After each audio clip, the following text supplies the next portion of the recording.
Hello everybody, my name's Corey. I'm back for another walk and talk episode of Learning to Swim.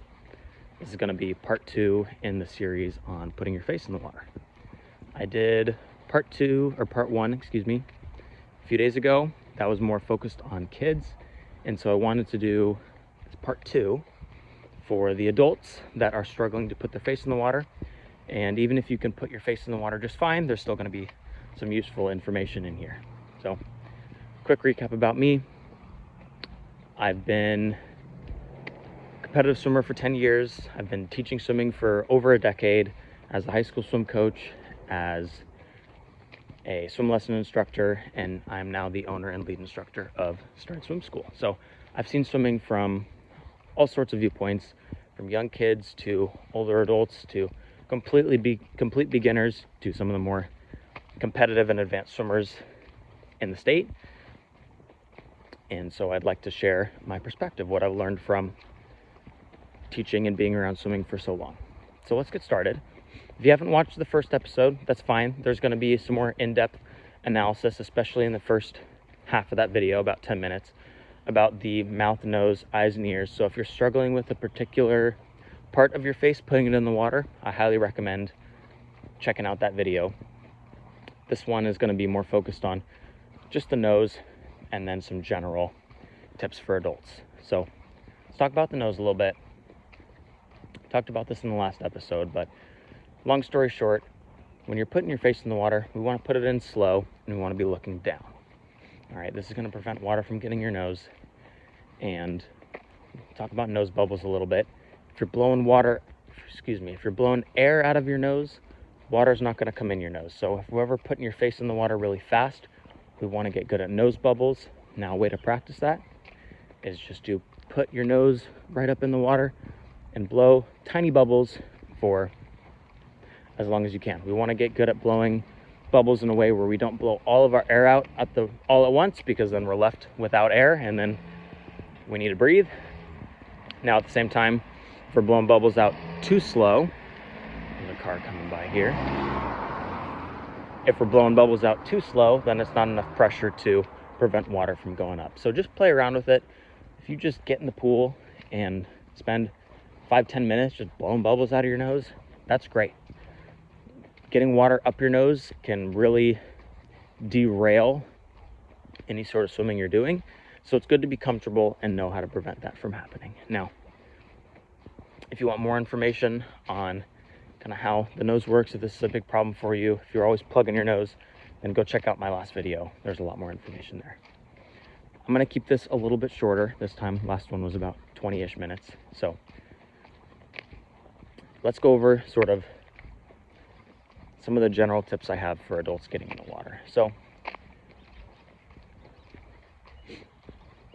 first thing I want to bring up is some adults have had either a past traumatic experience or some reason to have a lot of nerves around the water.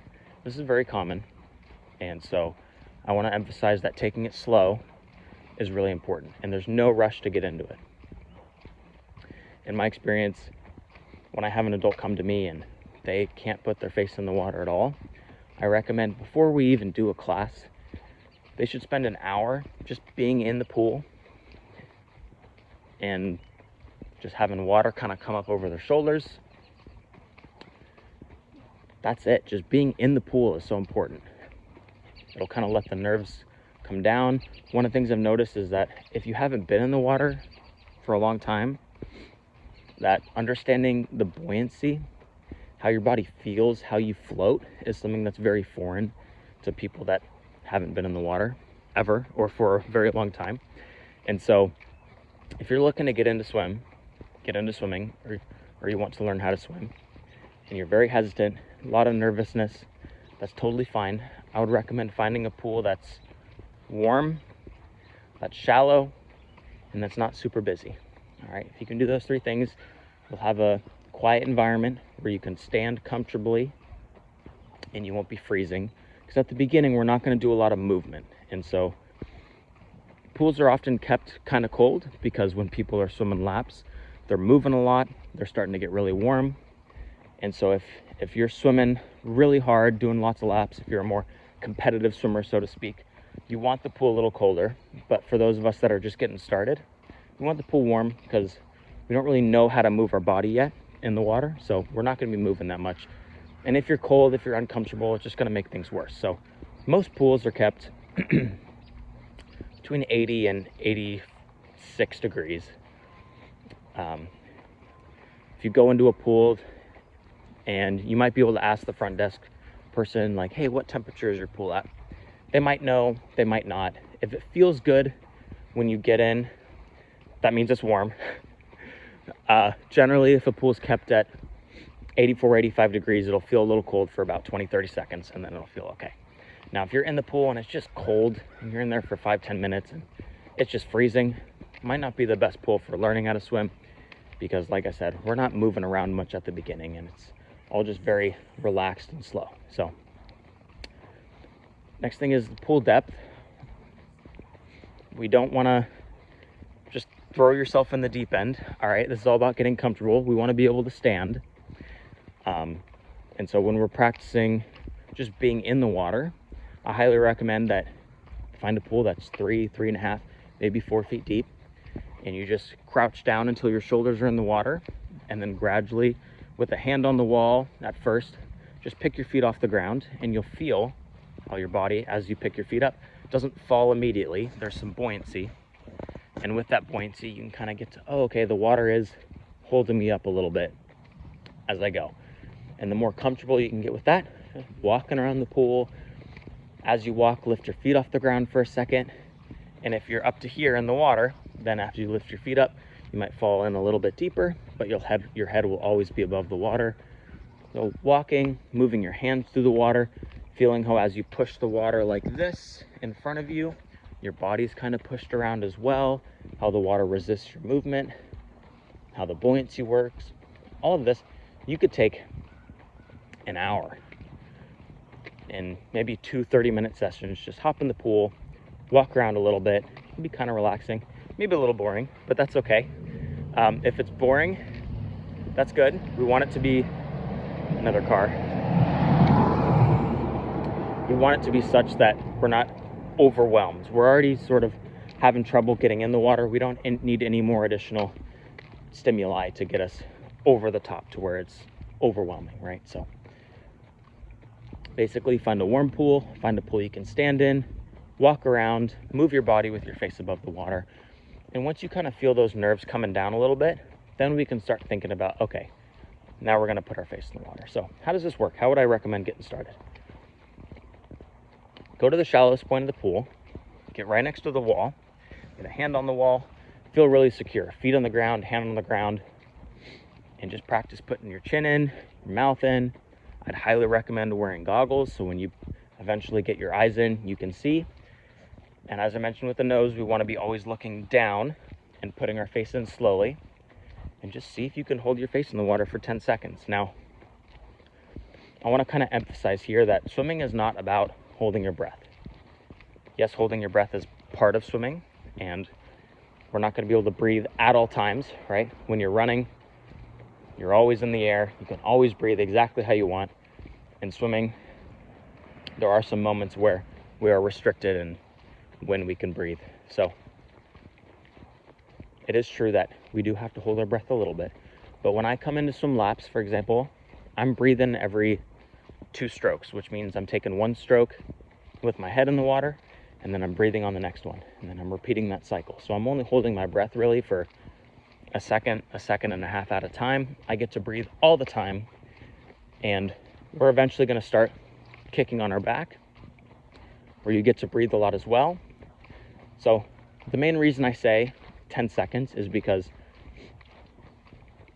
after you get more comfortable putting your face in the water, we're going to try to start basically pushing off the wall or just getting your feet up to where you're horizontal in the water. And to be able to practice that, if we're only putting our face in for 2 seconds, you can barely get into the position before you'll need to come out of it. So 10 seconds is really just enough time to kind of be in that horizontal position in the water, flat on the surface, and practice kicking. And so that's kind of our goal for this step, is to, for this stage of getting your face in the water, is to prepare yourself for what's going to come later, which is lots of kicking.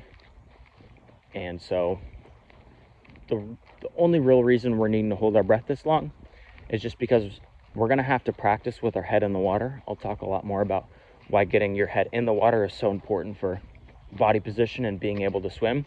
But for now, you're just going to have to trust me that being able to put your whole head in the water for 10 seconds is kind of the gold standard, I would say.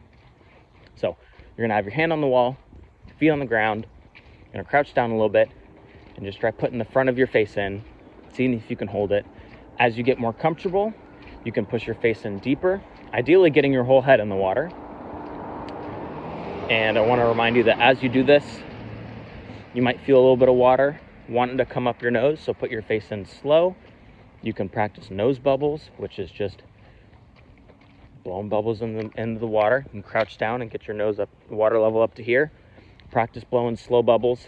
This can be done kind of in that first hour that you're getting used to the pool, or maybe after that if you're not comfortable starting to get your face in the water yet. But a little bit of nose bubbles, always having your feet secure on the ground, being able to hold onto the wall to feel your balance. All those things are going to make it so much better.